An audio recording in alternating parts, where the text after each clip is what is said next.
Hey everyone. So calculus has a lot of ways of doing and writing the same things.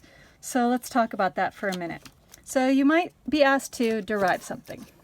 Okay, that seems reasonable. Or you might see someone say, find the derivative. Or weirder yet, differentiate. People hate that one. But anything that you see that starts with a D and reminds you vaguely of derivatives probably means find the derivative. And we have various ways we use for notation. One way you've already seen, f prime of x. It follows if you have f prime of x, it's reasonable that you have y prime also. No big deal. Okay, let's get it to be weirder. This guy. We say dy dx. And if you think of d as like a Greek letter delta, except for that we're not in Greek, that would mean change if it was a delta. So change in y over change in x. So this one's kind of nice because it reminds us that you're talking about slope and the derivative gives you the slope.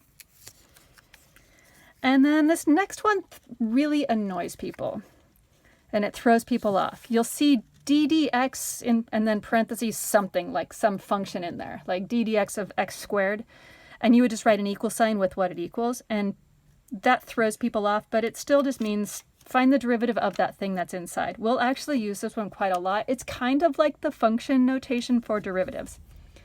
And then finally, our last one is this. There's a lot here. Second derivatives. So it's reasonable that you would have like f double prime, y double prime, or this is bonkers, but whatever, d squared y dx squared. All it means is that you derive something and then you derive it again. So here's all of our ways to write derive, basically, or the derivative is.